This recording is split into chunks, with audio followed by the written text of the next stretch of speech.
As we are heading in to the UDS this weekend, I'm going to be, I needed to make a rogue video. I'm sitting here like just freaking out because I'm like, alright, we've done budget decks for the month. We've talked about the top decks. But you know what I haven't talked about? The decks that I think are going to be able to show up and just 2-0 the ever-living crap out of you. And these are the decks that you're going to be sitting there like a wizard, and you're going to be like, but what do I do? Like, so, top 5 rogue decks going into the UDS this weekend. Let's dig on into this, shall we?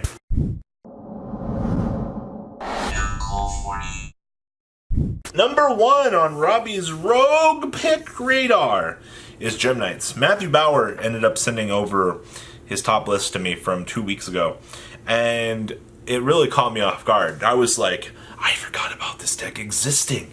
Now, here's the problem with Gem Knights, alright? You need the highest level of play to play this deck, because this is kind of like Ritual Beast, and I love comparing Ritual Beast to every other deck in the format. One, players don't want to read cards, alright? So, inherently, if you're like against a Ritual Beast player, you're going to be bored out of reading your mind. Or you're going to be bored reading all of the cards, yeah. Whew. So there's that. And then to top things off, in addition to that, Gem Knights are this combo deck that are just like, watch me go. So if you're not familiar with Gem Knights, and you ash or hit the wrong thing, you might have just cost yourself the game. So yes, while the deck does require 3 iterations of burn to probably end your dueling career for that game, it has access to it because of Unicorn recyclability on the Gem Knight Master Diamond for the spin back to make sure that you're able to set up that play. So, biggest thing that I can tell you here is stopping the Brilliant Fusion is pretty good. Usually, you want to aim to stop the burn effects.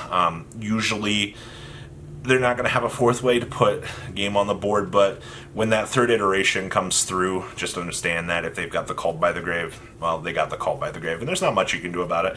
But in terms of rogue burn ability this format, absolutely you can bet that Gem Knight is sitting in the back of the room being, hi, I'm a tier 2 deck, nice to meet you. They're going to hit you with the GL HF, and they're going to start comboing as soon as they win that dice roll. And you're about to be 0-1 starting your event, because that just be what Gem Knights do. Or maybe I'm just hyping this deck up so much, and maybe people haven't figured it out yet besides Matthew Bauer, but that's a story for another day. Number 2 on our rogue list here is Heroes. Holy moly. Alright, so let me tell you guys a story about Heroes here. From everything that I've seen about Heroes for formats now, this deck has been quiet, alright? And then we got Destiny Fusion over here. Alright, Destiny Fusion allowed us to fuse from the deck, and all of us were like, well, Malicious is a 2, so we don't really care about that.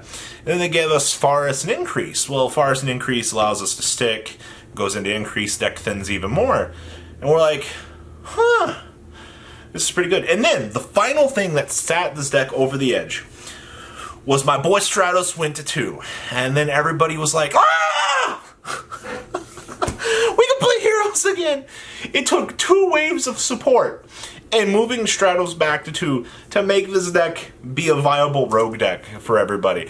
And, you know, it's a good thing that Stratos kind of brought the family back together. I mean, you've got 3 different divisions of families. So you got the Vision Heroes, you've got the Destiny Heroes, and you got, well, I guess you've Max Heroes too. Okay, so we got 4. We got the Elemental Heroes.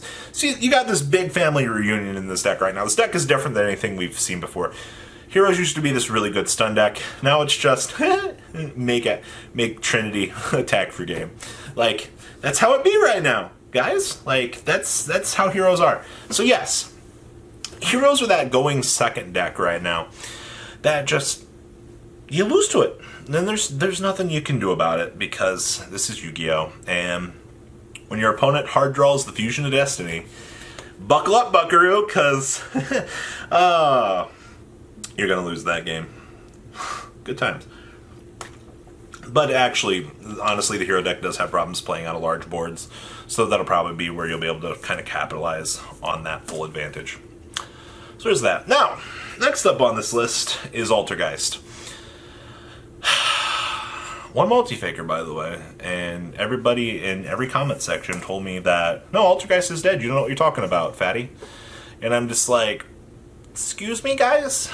Well, after weeks of not seeing Red Reboot everywhere, we saw Altergeist kind of start to rumble around in the playpens of communities.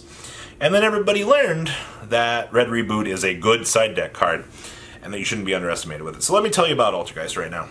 Emperor, Multifaker, Ash. LOL, good game to Guard Dragon, Crusadia, Thunder Dragon. Because literally, that's all it takes.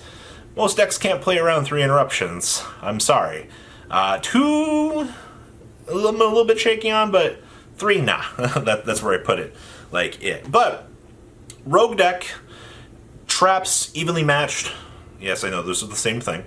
But disruption, consistent toolbox, by the way. Pot of Extravagance, Hextia. I mean, what more do you want out of this deck? Honestly, ladies and gentlemen. The deck is very well rounded at this point. The deck handles a lot of its matchups pretty much the same way. Its worst matchup is actually Orcust, which is kind of funny because so many starters just start coming down and you're just like, woo, what do I do? Like, you start to become frustrated.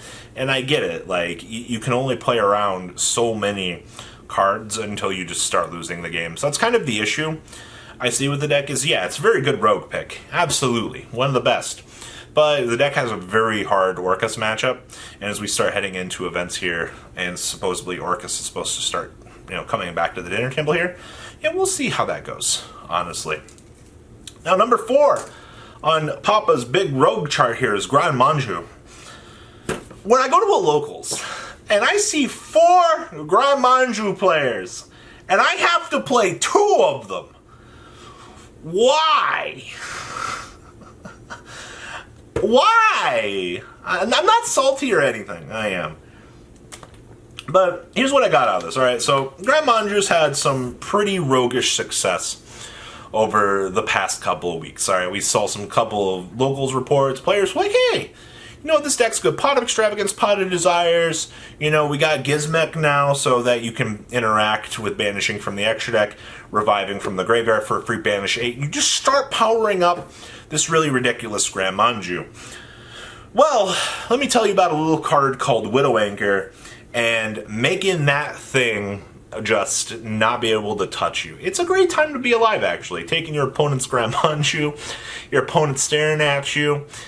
You could clearly tell that they want to have some choice words with you out back after locals, but it's not going to happen because this is a children's trading card game, and there are no adults here. Alright, so I'm just saying, Widow Anchor on Grand Manju is hilarious.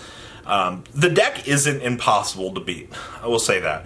Control decks have a pretty good time. The problem is here, if you're a Danger Thunder player, though, and your opponent just drops this 12,000 Grand Manju on you out of left field, and you're blinking because you're like, what even is going on right now? You're like, hello? Excuse me? What do you mean I just got OTK'd? Yeah, that is the life of interacting with Grand Manju decks at the moment. Because you're like, oh, OTK. Must be nice to be a Grand Manju player. I wish I could play decks like this. I have enough time trying to play Stun out here. Like, let alone being able to capitalize off of a large beats deck. Last deck on our list here is Cyber Dragon. The amount of second place deck profiles I've had sent in to me for Cyber Dragons is astronomical, ladies and gentlemen. I don't know what more to tell you guys, honestly. I think that as a deck in the current format, that, yeah, it's fantastic. It is. It counterpicks a good chunk of the metagame. But we have to ask ourselves at what point are Cyber Dragons going to be able to get that first place? It's great that I can cover, 4 to 5 second place Cyber Dragon decks. But if this deck isn't getting over that hump of being able to get to first place, then what are we supposed to do with the deck at this point? So the question I asked to you, putting this on the rogue chart, is what do Cyber Dragon players need to do? I've seen Mech Knight Cyber Dragons. Alright, why? I've seen, of course, the deck's supposed to be an OTK. Of course, Cyber Dragon Orcust. That's an interesting one. You've got some really cool interactions in that particular form of the deck. You're an OTK deck, yes, but having access to Dingrisu for no apparent reason. Also, being able to revive that said Dingrisu through Cyber Dragon support, those are the big brain plays, ladies and gentlemen. And Cyber Dragon Orcust, that deck scares me a lot. Because not only do you have to worry about the OTK coming out of left field, you also kind of have to cater for the Orcust engine with the Crescendo coming on the back burner. And you're just like, I really hate when we play combo engines together, because you're just like,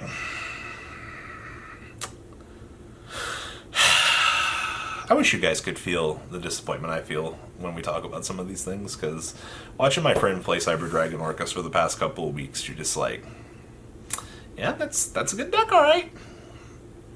Well, this discontinues my ramblings for this video. What do you guys think about the rogue picks heading into this weekend? Please leave a comment down below, tell me what you guys think. And I will see you guys, well, later today with more videos. Peace out, guys. The ride never, well, truly ends. Thank you, patrons. Without you guys, I don't know what I'd be wearing in these videos. I might be a truffle shuffle incident all over again. Guys, please also check out VanCole40 for some awesome Vanguard content. Some other interesting stuff you might find up here on the left or in the description as well. Thanks for watching.